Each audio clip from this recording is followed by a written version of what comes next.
कार्यक्रमको साथमा Himalayan bank limited, विश्वासको साथ। NIC एशिया, बैंक पनि साथी पनि। NIC Asia. लक्ष्मी बैंक, लक्ष्य छ, लक्ष्मी बैंक छ। NMB बैंक, समृद्ध नेपालको लागि।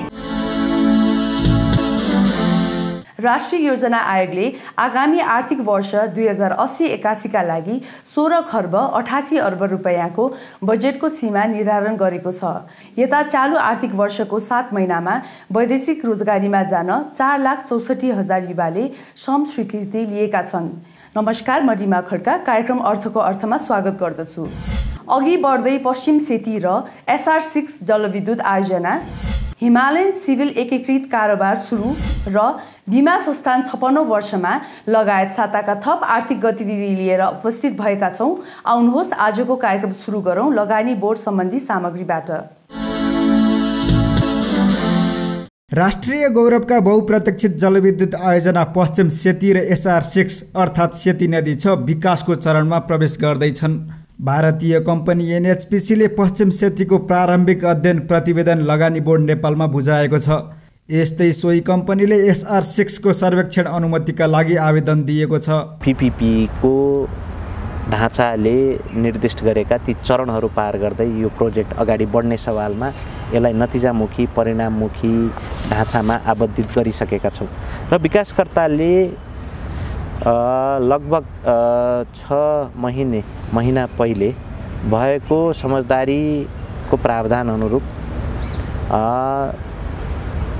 अध्ययनको कार्य प्रभावकारी ढङ्गले अगाडि बढाएको छ। पश्चिम सेती जलविद्युत परियोजनाको प्रारम्भिक प्रतिवेदन भन्छौँ, इन्सेप्सन रिपोर्ट बुझाएको छ। त्यो कार्यालयले मल्टिडिसिप्लिनरी एक्सपर्ट इन्गेज मूल्याङ्कन समितिले अध्ययन विश्लेषण गर्दैछ र चाँडै हामीले त्यसमा क्लियरेन्स दिनुपर्ने हुन्छ विकासकर्तालाई। र त्यस्तै समझदारी अनुरूप स्ट्यागरिङ इफेक्टमा डाउनस्ट्रिम प्रोजेक्टको रूपमा रहेको सेती रिभर 6 को लागि पनि रितपूर्वक उसले निवेदन पेश गरिसकेको छ। कार्य सम्पादन जमानत र त्यससँग रिलेटेड विगतका स्टडी डकुमेन्टको शोध भर्ना गर्नुपर्ने रकमसहित उसले बुझाइसकेको स्थिति छ र त्यो पनि अगाडि बढेको छ। 750 मेगावाटको पश्चिम सेती र 450 मेगावाटको SR6 नेपालको ऊर्जा क्षेत्रका लागि बहुआयामिक आयोजना हुन्। लगानी बोर्ड मार्फत लगानी सहजीकरण भएका अन्य दर्जनौं आयोजना अहिले विकासका विभिन्न चरणमा छन्। अरुण 3, वासिन, होङसी भनेका निर्माण चरण भए। वार्ताको लागि प्रवेश हुने चरणमा रहेको तल्लो अरुण भयो। त्यस्तै अप्पर मर्स्याङ्दी 2 जो चाहिँ आन्तरिक खपतका लागि अर्ध जलाशयुक्त आयोजना 327 मेगावाटको भयो। त्यस्तै मोट्रेक्स डाइरेक्ट इन्भेस्टमेन्ट प्रत्यक्ष लगानीको विषय भयो।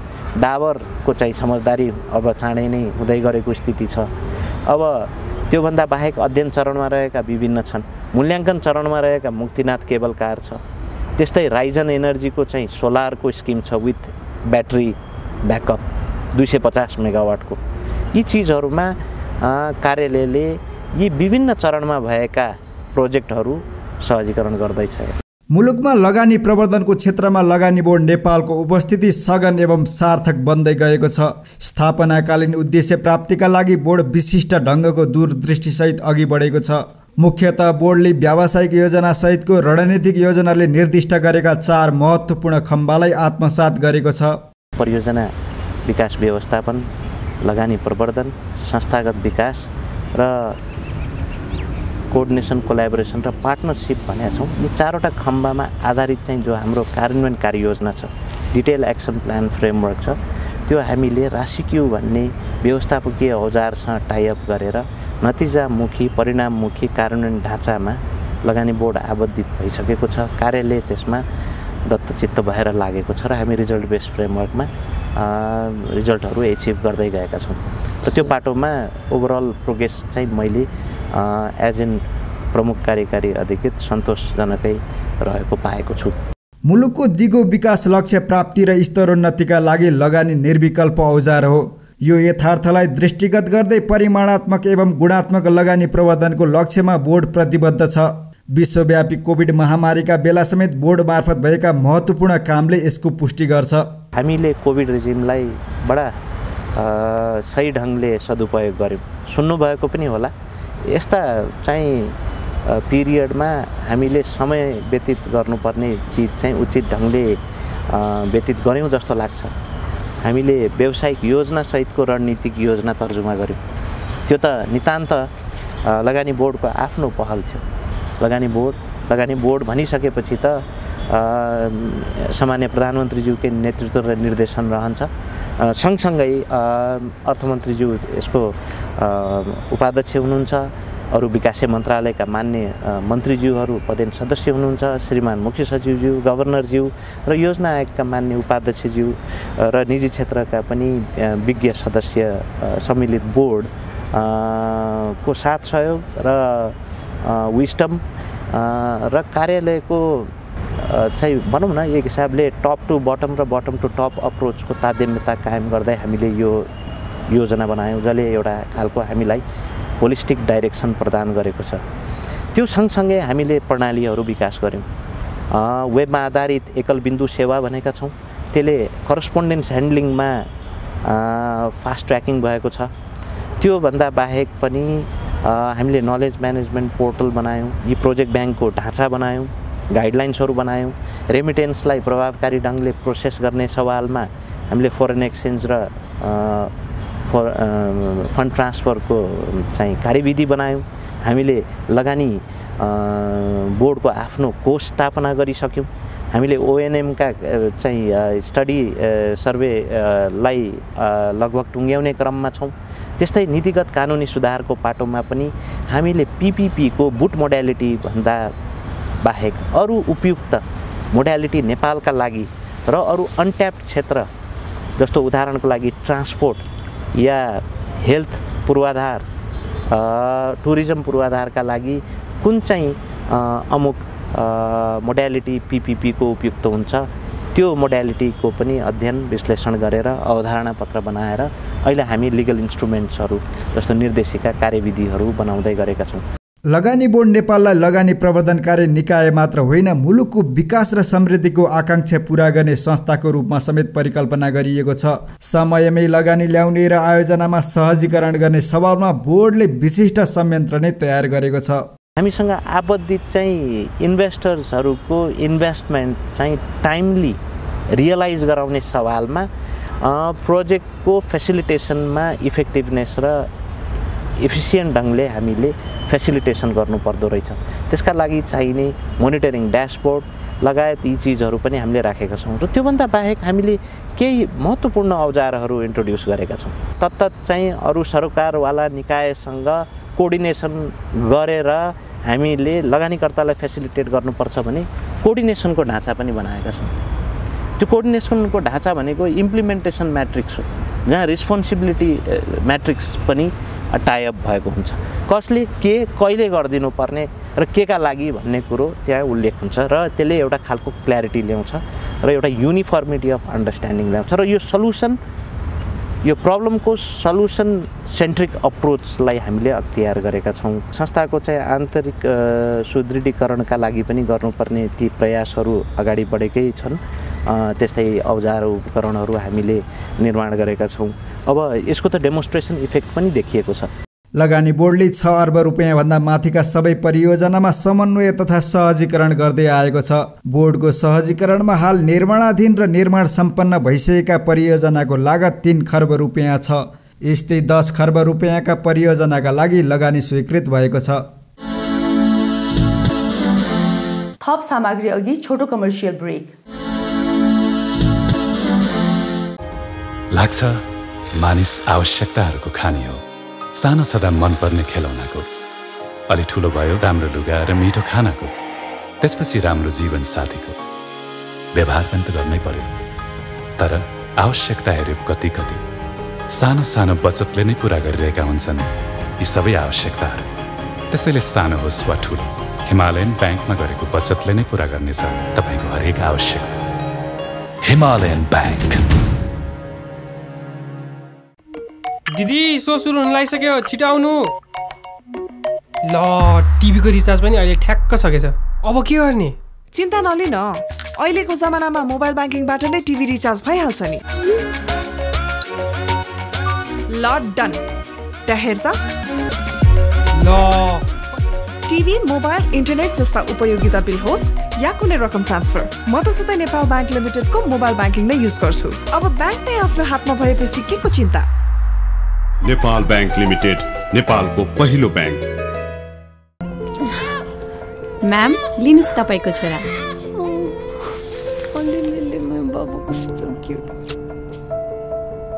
मेरो सिड। सिड यो खुतुर्के चाहिँ के को लागि? पैसा जम्मा गर्न। सिड हजुरले यो खोज्नु भएको? I love you Sid. Sid के भयो? हेर न मैले त पैसा ल्याउन बिर्सेछु नि। क्युआर गर्दा भइहाल्छ नि। खै फोन दिनुस् त। डन भयो। सिड सिड। हजुर ड्याड। जाऊ बाइक निकाल त। कहाँ जाने ड्याड? ब्याङ्क जानु छ एउटा कामले। ब्याङ्क? It's 2022 dad. यो फिजिकल होइन डिजिटलको जमाना हो। यति कामको लागि त ब्याङ्क जानै पर्दैन नि। 20 वर्षदेखि ग्राहकहरूको चाहनालाई सम्बोधन गर्दै निरन्तर अघि बढ्दै सिद्धार्थ ब्याङ्क, सम्बन्ध सधैँभरिलाई। स्वदेशमा सम्भावित वस्तुको समेत उत्पादन हुन नसक्दा वर्षेनी व्यापार घाटा भइरहेको छ। भन्सार विभागका अनुसार मुलुकको व्यापार घाटा 8 खर्ब रुपैयाँ नागेको छ। यस्तै नेपाल सरकारले भारतसँग दैनिक 3000 मेगावाट बिजुली निर्यातको अनुमतिका लागि प्रस्ताव गरेको छ। आगामी 3 वर्षमा दैनिक 3000 मेगावाट बिजुली बिक्री गर्न सक्ने प्रक्षेपणको आधारमा उक्त प्रस्ताव गरिएको हो। थप आर्थिक गतिविधि सहितको अबको प्रस्तुति बिजनेस राउन्डअप। जारी रुस र युक्रेन युद्धका कारण अन्तर्राष्ट्रिय रूपमा रुसमाथि चौतर्फी रूपमा दबाव बढिरहेका बेला global money laundering and territory finance watchdog अर्थात् financial action task force FATF ले रुसको सदस्यता निलम्बन गरेको छ। युक्रेनसँगको युद्धका क्रममा रुसले FATF का सिद्धान्तहरू उल्लङ्घन गरेको जनाउँदै FATF ले शुक्रबार सदस्यता निलम्बन गरेको एक विज्ञप्ति मार्फत जनाएको हो। सम्पत्ति शुद्धिकरण र आतंकवादसँग सम्बन्धित पैसालाई रोक्नका लागि विश्वव्यापी मापदण्डहरू तय गर्ने उद्देश्यले FATF एक अन्तर्राष्ट्रिय रूपमा गठन गरिएको सङ्गठन हो। नेपालको बैंकिङ क्षेत्रमा 3 दशकको गौरवमय इतिहास बोकेको हिमालयन बैंक वित्तीय एवं व्यावसायिक रूपमा थप सबल, सक्षम र अग्रणी बैंक बन्दै गएको छ। तत्कालीन समयमा बैंकिङ क्षेत्रको आवश्यकताको उपजको रूपमा यस बैंकको उदय भएको थियो। मुख्यतः बहुदलीय व्यवस्थाको पुनर्स्थापनापछि मुलुक खुला अर्थतन्त्रमा गएसँगै स्वस्थ प्रतिस्पर्धाका लागि थप बैंक आवश्यक थियो। जतिबेला निजी लगानीमा नोबेल, ग्रिनलेज र इन्डोस्वेज गरी 3वटा बैंक स्थापना भइसकेका थिए। सो अवस्थामा पाकिस्तानको हबीब बैंकसँगको संयुक्त लगानीमा यस बैंकको स्थापना भएको थियो। तत्कालीन अवस्थामा यस बैंकका प्रमुख नेपाली प्रवर्धकहरूमा हिमालय शमशेर राणा, पृथ्वी बहादुर पाण्डे, नरसिंह बहादुर श्रेष्ठ र मोहन गोपाल खेतान हुनुहुन्थ्यो। बैंकको औपचारिक उद्घाटन तत्कालीन प्रधानमन्त्री गिरिजा प्रसाद कोइरालाले गर्नुभएको थियो। स्थापनापछि छोटो समयमै मुलुकभर बैंकिङ पहुँच विस्तार गर्न हिमालयन बैंक सफल भएको थियो। मुलुकको बैंकिङ क्षेत्रमा आधुनिकता भित्राउने श्रेय हिमालयन बैंकलाई जान्छ। बैंकले सन् 1994 मा अटोमेटेड टेलर मेसिन ATM ल्याएपछि नेपालको भुक्तानी प्रणालीमा इलेक्ट्रोनिक प्रविधिको प्रयोग सुरु भएको हो। यस्तै बैंकले नेपाली बजारमा पहिलो पटक आफ्नो पूर्ण स्वामित्वको क्रेडिट कार्ड सञ्चालनमा ल्याएको थियो, जुन एकदम लोकप्रिय बन्न सफल भयो। अहिले यस बैंकले बैंकिङ क्षेत्रको विकास र बैंकिङ प्रति ग्राहकको बढ्दो चेतनालाई मध्यनजर गर्दै visa card, master card, American express MX, union pay, SCT card जस्ता सेवा दिँदै आएको छ। हाल बैंकले क्यास रिसाइकलर मेसिन समेत सञ्चालनमा ल्याइसकेको छ। यसबाहेक मोबाइल बैंकिङ, इन्टरनेट बैंकिङका साथै अनलाइन मार्फत विभिन्न बैंकिङ सेवा सुविधा सञ्चालनमा ल्याइएको छ। समग्रमा डिजिटलाइजेसन र अत्याधुनिक बैंकिङ सेवा विस्तारमा हिमालयन बैंकले ठूलो फड्को मारिसकेको छ र यो क्रम निरन्तर जारी छ। साथै बैंकले काठमाडौँको दरबार मार्ग र न्यू रोडमा बैंकिङ सेवाका लागि आफ्नै भवन निर्माण गर्दैछ। यस बैंकले प्रस्तुत गरेको हिमाल रेमिट प्रिमियम अनलाइन ग्राहक केन्द्रित र आधुनिक प्रणालीमा सञ्चालन भइरहेको रेमिट्यान्स सेवा हो। करिब 2 दशकदेखि रेमिट्यान्स सेवा सुविधा प्रदान गर्दै आएको हिमालयन बैंक यस क्षेत्रकै अग्रस्थानमा छ। हाल विश्वका 16 देशमा हिमाल रेमिटको बृहत नेटवर्क छ, जसमार्फत सहज र सुलभ ढंगले रेमिट्यान्स सेवा प्रवाह हुँदै आएको छ। हाल यस बैंकको निक्षेपतर्फ 10 प्रकारका खाता र 11 प्रकारका कर्जा खाता सञ्चालनमा छन्। बैंकको चुक्ता पुँजी 14 अर्ब 62 लाख रुपैयाँ छ। गत आर्थिक वर्षसम्ममा बैंकले 1 खर्ब 78 अर्ब 48 करोड निक्षेप सङ्कलन गरेको छ भने 1 खर्ब 56 अर्ब 44 करोड कर्जा लगानी गरेको छ। बैंकले कुल 74 शाखा, 7 विस्तारित काउन्टर, 161 एटिएम र 6000 भन्दा बढी POS टर्मिनल्सबाट वित्तीय सेवा प्रदान गर्दै आएको छ। बैंक सामाजिक उत्तरदायित्वका काममा समेत प्रतिबद्ध रहँदै आएको छ।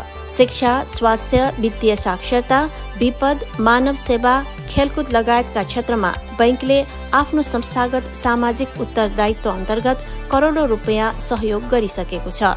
यसबाहेक विभिन्न कार्यक्रममा समेत बैंकले सहकार्य गर्दै आएको छ। स्थापनाको छोटो समयमै मुलुकभर बैंकिङ पहुँच विस्तार गर्न सफल सिभिल बैंक लिमिटेड अन्ततः हिमालयन बैंक लिमिटेडसँग समाहित भएको छ, जसअनुसार एकीकृत कारोबार सुरु हुँदैछ। 12 वर्षको यात्रामा यस बैंकले बनाएको ब्रान्ड, आर्जित विश्वास र अर्थतन्त्रमा पुर्याएको टेवा निकै ठूलो छ। नेपाल राष्ट्र बैंकबाट अनुमति प्राप्त गरी 2067 मङ्सिर 10 गतेदेखि बैंकले कारोबार सुरु गरेको थियो, जसको उद्घाटन तत्कालीन प्रधानमन्त्री माधव कुमार नेपालले गर्नुभएको थियो।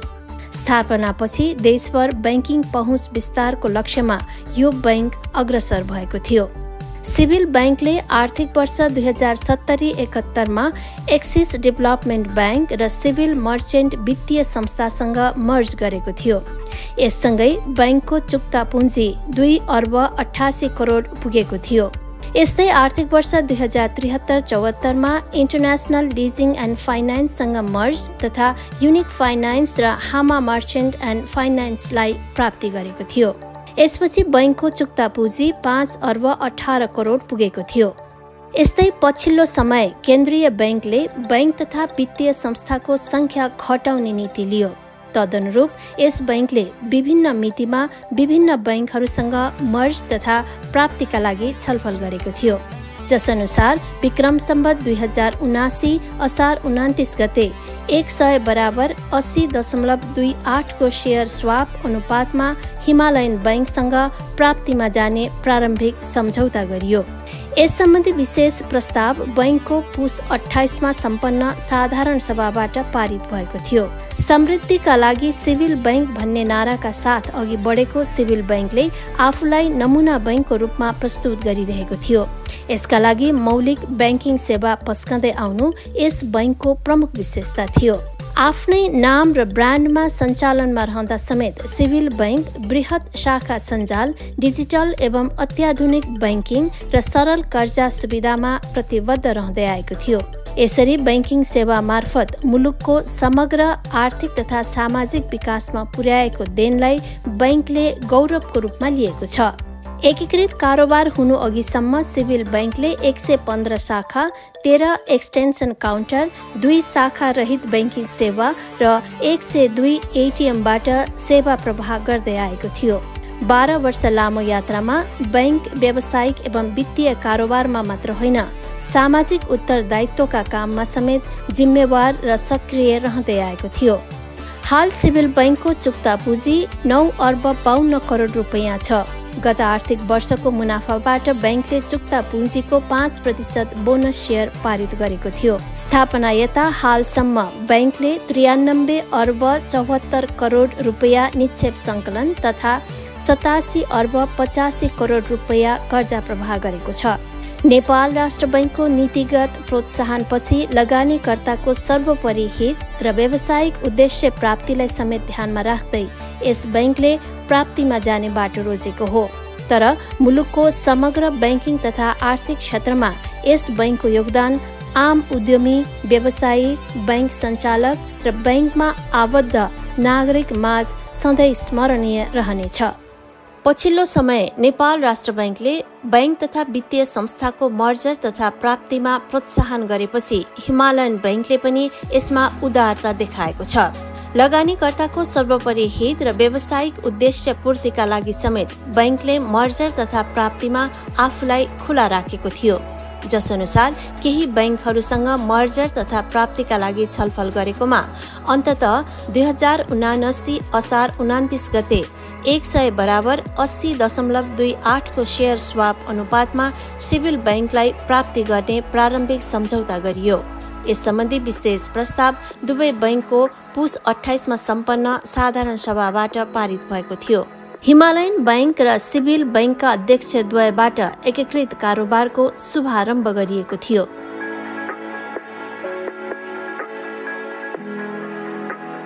बैंकको क्यापिटल बेस ठुलो र आफ्ना व्यावसायिक विकासको आवश्यकता पूर्ति गर्न, आफ्नो अनगणित सम्भावनाहरू सार्थकता प्रदान गर्न हिमालयन बैंक एउटा मिल्ने सहयात्रीको खोजीमा थियौँ। हामीले सेवामा अभिवृद्धि र प्रतिस्पर्धाको सामना गर्न र देशकै आर्थिक स्थिरताको लागि सिभिल बैंकलाई प्राप्तिका लागि उपयुक्त देख्यौँ। आगामी दिनमा जुन सिभिल बैंकले ग्रहण गरेको डिजिटाइजेसनको जुन माध्यम थियो त्यो हिसाबले हामी कम कर्मचारीबाट बढीभन्दा बढी प्रोडक्टिभिटी निकाल्ने हिसाबले चाहिँ हामी अघि बढिरहेका थियौँ। त्यही अवधारणाले पनि हिमालयन बैंकले आगामी दिनमा अवलम्बन गर्नेछ भन्ने मैले पूर्ण विश्वास लिएको छु। जसअनुसार गत शुक्रबारदेखि एकीकृत कारोबार सुरु भइसकेको छ।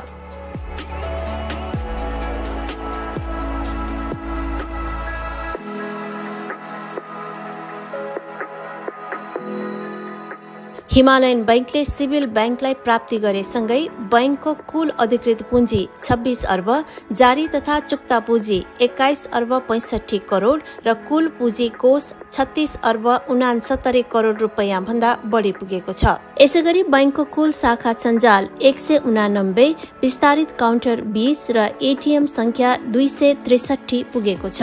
प्राप्तिपछि एकीकृत बनेको बैंकको निक्षेप 2 खर्ब 74 अर्ब भन्दा बढी र कर्जा प्रवाह 2 खर्ब 50 अर्ब भन्दा बढी रहेको छ। यस्तै बैंकको कर्मचारी संख्या 1970 जना भन्दा बढी छन्। हामीहरु चाहिँ यो एक्विजिसन भएपछि हामीहरु टोटल डिपोजिट्समा हामी चाहिँ 7औं तहमा हुन्छ बैंकिङको र्याङ्किङमा। In terms of total loans and advances पनि हामी 6th हुन्छ र चाहिँ नि हाम्रो total asset size was 7th, total loans and advances was 7th, total deposit was 7th, total इक्विटीमा पनि 7th, ग्रोस इन्ट्रेस्ट इन्कममा हामी 4th हुन्छ र नेट इन्ट्रेस्ट इन्कममा हामी 4th हुन्छ।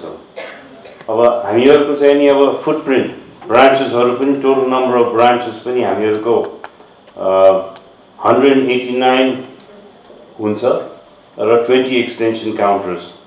Total number of accounts Himalayan बैंकको अहिले चाहिँ नि हाम्रो झन्डै 7 लाख प्लस हरियाणामा र चाहिँ नि सिभिल बैंकको चाहिँ नि 8 लाख प्लस गरेर हाम्रो चाहिँ झन्डै 1.6 मिलियन अकाउन्ट्सहरु हुन्छ। सिभिल बैंकलाई प्राप्ति पछिको एकीकृत कारोबारबाट हिमालयन बैंकको वित्तीय तथा व्यावसायिक आकार मात्र बढ्ने छैन, मुलुकको अर्थतन्त्रमा यसले पुर्याउने योगदान समेत फराकिलो हुनेछ। आन्तरिक एवं बाह्य कारणले मुलुकको आर्थिक क्षेत्रको इकोसिस्टम नै खलबलिएको र त्यसबाट बैंकिङ क्षेत्र समेत प्रभावित भइरहेको अहिलेको अप्ठ्यारो स्थिति सहज बनाउन हिमालयन सिभिल एकीकृत कारोबारले ठूलो भर्तेक पुग्नेछ, जुन आर्थिक क्षेत्र चलायमान बनाउन कोसेढुङ्गा साबित हुनेछ।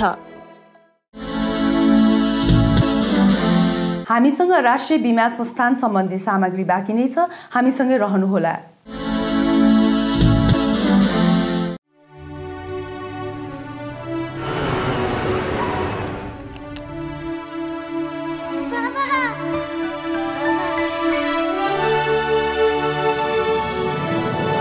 वैदेशिक रोजगार मात्र होइन, अब हाम्रो साथमा स्वदेशमै उद्यमी। हामी देख्छौं अपार सम्भावना। एनएमबी बैंक, समृद्ध नेपालको लागि।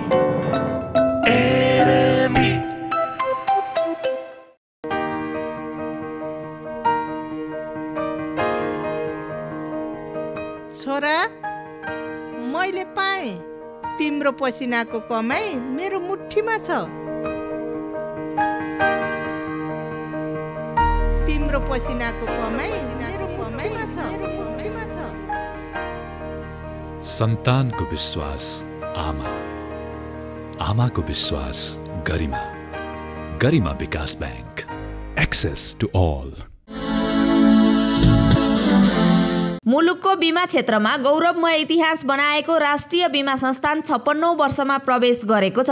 नेपालमा बीमा सेवा प्रदान गर्ने उद्देश्यले सरकारको स्वामित्वमा 2024 पुस 1 गते स्थापना भएको संस्थानले फागुन 11 गतेदेखि कारोबार सुरु गरेको थियो। बिहिबार संस्थान परिसरमा वार्षिकोत्सव कार्यक्रम सम्पन्न गरिएको छ। कार्यक्रमलाई सम्बोधन गर्दै राजस्व सचिव रामप्रसाद घिमिरेले प्रतिस्पर्धी क्षमता हासिल गर्दै अघि बढ्न संस्थानलाई सुझाव दिनुभयो। नयाँ नयाँ रिस्क प्रोफाइलहरू आएका छन्, नयाँ नयाँ रिस्कको चाहिँ एक्सपोजरहरू आएको छन्। त्यसलाई हामीले पहिचान गर्न सकेनौँ, त्यसलाई हामीले बुझ्न सकेनौँ भने हामी चाहिँ अगाडि बढ्न सक्दैनौँ। र विभिन्न प्रतिस्पर्धीहरू आएका छन्, प्रतिस्पर्धीहरूको आफ्नै उनीहरूको क्षमता छ, उनीहरूको आफ्नै स्ट्रेन्थ छ। त्यो स्ट्रेन्थलाई हामीले आकलन गरेर हामी कसरी प्रतिस्पर्धामा खर उत्रिने भन्नेतर्फ हामी जान सकेनौँ भने हामी लिगेसीको कुरा गरेर मात्रै कहीँ पुग्दैनौँ। लिगेसी महत्त्वपूर्ण छ, इतिहास महत्त्वपूर्ण छ, तर इतिहासले मात्रै हामीलाई दिँदैन। किन भन्दा भोलि कहाँ जाने भन्ने चाहिँ आजको हाम्रो जुन जे जस्तो रणनीति अवलम्बन गर्छौँ मलाई लाग्छ त्यसले निर्धारित गर्छ। त्यो सन्दर्भमा बीमा संस्थान आजको दिनमा राष्ट्रिय बीमा संस्थान एउटा भनौँ न अहिलेको समयको हाँकलाई स्वीकार गर्दै आगामी दिनमा अगाडि बढ्ने सन्दर्भमा समग्र राष्ट्रिय बीमा संस्थान परिवारले आफूलाई चाहिँ खरो रूपमा चाहिँ साबित गर्नलाई एउटा प्रतिबद्धता व्यक्त गर्ने दिन पनि हो।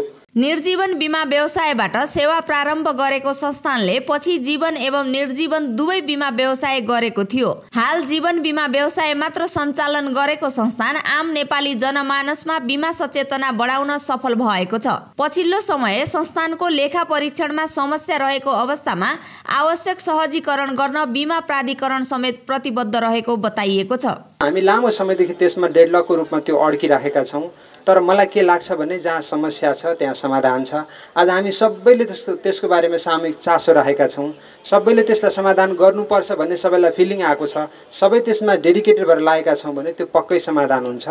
र त्यो समस्या समाधान गर्नको लागि नेपाल बीमा प्राधिकरण असाध्यै सकारात्मक छ र जुनसुकै रूपमा प्राधिकरणले जुनसुकै भूमिका खेल्न परे पनि प्राधिकरण तयार छ। र म मञ्चबाट आश्वस्त गर्न चाहन्छु यहाँहरूलाई, हामीसम्म प्राधिकरण समक्ष सम्पूर्ण विधि प्रक्रिया पुर्याएर आएका डकुमेन्टहरूलाई हामी यथाशीघ्र हाम्रो कानुनअनुसार त्यसलाई अनुमोदन गरेर पठाउनेछौँ, जसले तपाईँहरूको बाधा खुल्नेछ। संस्थानलाई नेपालको पहिलो फुलफेजको बीमा कम्पनीका रूपमा लिइन्छ। विभिन्न सूचकमा सुधार हुँदाहुँदै पनि संस्थानको लेखा परीक्षण, साधारण सभा र कर्मचारीको वृत्ति विकास लगायत पक्षमा समस्या देखिएको गुनासो छ। यद्यपि अर्को वर्षसम्म यस्ता पक्षमा बृहत सुधारको आशा गरिएको छ। याभन्दा अगाडिका व्यवस्थापनबाट, बोर्डबाट, विभिन्न कार्यक्रमबाट सम्बोधन गर्ने वाचा प्रतिज्ञाहरू भए र पनि हुन सकेन भन्ने चिन्ता आयो। मलाई लाग्छ यो चिन्ता, यो आलोचना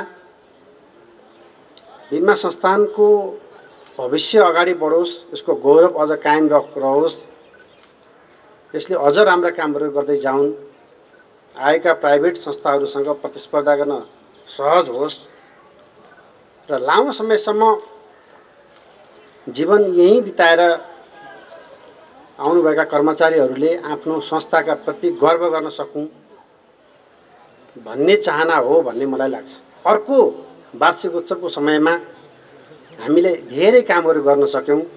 अघिल्लो वार्षिक उत्सवको समयमा हामीले जुन प्रतिबद्धता गरेका थियौँ त्यो प्रतिबद्धताबाट धेरै माथि उठ्न सक्यौँ भनेर भन्न सक्ने अवस्था सिर्जना हुनेछ। यसै गरी संस्थानलाई अझै सबल सक्षम बनाउँदै आन्तरिक रूपमा उठाइएका विषय सम्बोधनका लागि व्यवस्थापनसँग समन्वय गर्दै अघि बढ्ने प्रतिबद्धता व्यक्त गरिएको छ। हामीले जति धेरै विषयहरू उठान गरे पनि हाम्रा सीमाहरू पनि छन्। हामीले निर्णय गर्न पर्ने अवस्थामा हामी सबै हातेमालो मिलेर निर्णय गर्नेछौँ र सञ्चालक समितिको अध्यक्षको हैसियतले तपाईहरु बीचमा सँगै सहकार्य गर्दै अगाडि बढ्नेछु। संस्थानले मुलुकमा स्थापित जीवन बीमा कम्पनीहरूसँग प्रतिस्पर्धा गर्दै आफ्नो पहिचान थप मजबुत बनाउँदै लगेको छ। साथै प्रविधि र अनलाइनको प्रयोगमा समेत विशेष जोड दिएको छ। खास गरी ग्रामीण क्षेत्रमा समेत बीमाको पहुँच पुर्याउनलाई महत्त्वपूर्ण भूमिका निर्वाह गर्दै आएको छ। अभिकर्ताहरूको सञ्जाल बनाएको छ। शाखा कार्यालयहरूको विस्तार पनि अहिले हामीले गरेका छौँ। विगतको तुलनामा सङ्ख्याहरू बढेको छ। विगतमा हामीले यो डस मार्फतबाट चाहिँ व्यवसाय सञ्चालन गर्थ्यौँ भने अहिले वेब बेस सफ्टवेयर मार्फत सबै व्यवसायहरूलाई हामीले एकीकृत गरेर अगाडि बढ्न थालेका छौँ। प्रिमियम कलेक्सनको काम पनि अनलाइनबाट सुरु गरिसकेका छौँ। प्रिमियम जम्मा गर्ने बित्तिकै SMS अलर्ट जाने व्यवस्था हामीले गरेका छौँ। अब कुन प्रोडक्टको कति प्रिमियम पर्छ भनेर ग्राहकले घरमा नै बसेर हाम्रो वेबसाइटमा गएर चाहिँ हाम्रो क्यालकुलेटर मार्फत कति वर्ष उमेर पुगेको कुन प्रोडक्टको बिमा गरियो भने कति प्रिमियम तिर्नुपर्छ भनेर पनि हेर्न सक्ने पनि हामीले व्यवस्था गरिसकेका छौँ। यही महिनाबाट भुक्तानीहरूलाई पनि हामीले अनलाइन मार्फत सुरु गर्ने योजना बनाएका छौँ। यस्तै हाल बीमा प्राधिकरणले जीवन बीमा कम्पनीको चुक्ता पुँजी 5 अर्ब पुर्याउन निर्देशन दिएको अवस्थामा संस्थाले समेत यसको तयारी गरेको छ। र हाम्रो ऐनमा अधिकृत पुँजी 50 करोड भएको हुनाले हामीले 50 करोडको दायरालाई नागेर कुनै पनि क्यापिटल प्लान बनाउन सकेको हिजोको अवस्था थिएन भने अहिले बीमा ऐन 2079 आइसकेपछि त्यसले राष्ट्रिय बीमा संस्थान ऐन 2025 लाई खारेज गरेको छ र त्यसको 1 वर्षभित्र राष्ट्रिय बीमा संस्थान पनि पब्लिक कम्पनी लिमिटेडको रूपमा चाहिँ परिणत हुनुपर्ने त्यहाँ वैधानिक व्यवस्था गरेको छ र अब हामी 5 अरब चाहिँ पुर्याउनु पर्ने बाध्यात्मक अवस्थामा पुगिसकेका छौँ। त्यही हिसाबले हाम्रो सञ्चालक समितिले एउटा पुँजी तर्जुमा उपसमिति गठन गरेको थियो धेरै पहिला र त्यो उपसमितिले वर्कआउट गरेर सञ्चालक समितिबाट निर्णय गरेर अहिले हामीले क्यापिटल प्लान चाहिँ नेपाल सरकार र हाम्रा अन्य संस्थापकहरू नेपाल राष्ट्र बैंक, नेपाल बैंक र हाम्रो नियामक कार्य निकाय नेपाल बीमा प्राधिकरणमा पठाइसकेको अवस्था छ। बीमा संस्थान व्यवसायमा मात्र अग्रणी छैन, सामाजिक उत्तरदायित्वका काममा समेत संस्थान उत्तिकै अग्रसर छ। 78-79 आर्थिक वर्षमा करिब 9 अरब बीमा शुल्क हामीले प्राप्त गरेका थियौँ। यस वर्ष 79-80 मा 6 महिनाको मात्रै बीमा शुल्क 5.5 अरब प्राप्त भइसकेको अवस्था छ। अहिले हामी पनि नयाँ प्रोडक्टहरू पनि ल्याइरहेका छौँ। जस्तो लास्टमा हामीले जीवन बन्धु जस्तो प्रोडक्टहरू ल्यायौँ, जीवन सुरक्षा जस्तो प्रोडक्टहरूले आकर्षित प्रोडक्टहरू पनि ल्याएका छौँ। त्यो नयाँ किसिमले प्रतिस्पर्धामा उत्रिँदै गरेको अवस्था छ। यस वर्ष धेरैवटा सामाजिक उत्तरदायित्व सम्बन्धी कामहरू गरिरहेका छौँ। जस्तो रक्तदान कार्यक्रमहरू सञ्चालन गरिरहेका छौँ। यस वर्ष पनि हामीले लगभग 100 जना जतिको चाहिँ ब्लड डोनेसन हुने अनुमान गरिरहेको अवस्था छ र बालबालिकाहरूको लागि हामीले अनाथ बालबालिकाको लागि खाद्यान्न पनि केही दिन अगाडि वितरण गऱ्यौँ। त्यस्तै अरू पनि परोपकारी कामहरू हामीले गरिरहेका छौँ। त्यसैले गर्दा हामी नाफा मात्रै कमाउने होइन, यस्तो परोपकारी संस्थाहरूमा पनि हामी चाहिँ अगाडि सहयोग गरिरहेको अवस्था चाहिँ छ। अहिले संस्थानको खड्किएको पक्ष लामो समयदेखिको लेखा परीक्षण र बीमाङ्कीय मूल्याङ्कन हुन नसक्नु हो। यसलाई सम्पन्न गर्न संस्थान कार्य समूह नै बनाएर लागि परेको बताइएको छ। ग्याप पिरियड भनेको तपाईँको 72, 73, 74, 74, 75 त्यसको एउटा लेखा परीक्षक त्यो अवधिको एउटा टिमको लेखा परीक्षक हुनुहुन्छ। उहाँको प्रतिवेदन हामीले 72, 73 र 73, 74 को हामीले ड्राफ्ट रिपोर्ट अन्तिम ड्राफ्ट रिपोर्टै प्राप्त गरेर त्यसमा केही करेक्सनको कामहरू गर्दैछौँ। त्यसपछि हामी 74, 75 को NFRS इम्प्लिमेन्ट गर्नुपर्ने वर्ष हो। त्यो NFRS को कन्सल्टेन्ट पनि हायर गरेका छौँ, त्यसमा काम गर्दैछौँ र NFRS इम्प्लिमेन्ट गरेपछि हामी 74, 75 को पनि हामी अन्तिम प्रतिवेदन प्राप्त गरेर यी 3 वर्षको प्रतिवेदन पनि हामी बीमा समितिमा पेश गर्छौँ र 71, 72 सम्मको प्रतिवेदन हाम्रो बीमा समितिमा अलरेडी पेश भइसकेको छ र ती प्रतिवेदनहरू यो प्रोभिजनल एक्चुअल भ्यालुएसन आएपछि चाहिँ स्वीकृति हुन्छ भन्ने आशामा हामी छौँ। त्यहाँ केही शर्तहरू समितिले राख्ला। त्योपछि देन एन्ड द्याट हाम्रो 75, 76, 77, 77, 78 का कामहरूलाई हामीले फेरि एउटा चाहिँ एक्सन प्लान बनाएर जो डेडिकेटेड टिम अहिले हामीले इन हाउस र बाहिरबाट पनि एक्सपर्ट लिएर काम गरेका छौँ, एक्सपर्ट लिएर रिकन्सिलिएसन कामहरू गरेका छौँ, त्यो कामलाई हामी कन्टिन्यू नै गर्छौँ। 56औं वार्षिकोत्सव समारोहमा संस्थानमा कार्यरत मध्ये 10 उत्कृष्ट बीमा अभिकर्ता र उत्कृष्ट काम कारबाही गर्दै आएका 4वटा शाखा कार्यालयलाई सम्मान गरिएको छ। यस्तै संस्थानका 6 जना उत्कृष्ट कर्मचारी समेत सम्मानित भएका छन्। यी थिए आजका प्रस्तुतिहरू। थप आर्थिक गतिविधिका लागि अर्थको.com का साथै हाम्रो आधिकारिक युट्युब च्यानल भिजिट गर्न सक्नुहुनेछ। आजको लागि म लगायत सम्पूर्ण युनिटलाई बिदा दिनुहोस्। हस्त नमस्कार। यस कार्यक्रमको साथमा हिमालयन बैंक लिमिटेड, विश्वासको साथ। NIC एशिया, बैंक पनि साथी पनि। NIC Asia. लक्ष्मी बैंक, लक्ष्य छ, लक्ष्मी बैंक छ। NMB बैंक, समृद्ध नेपालको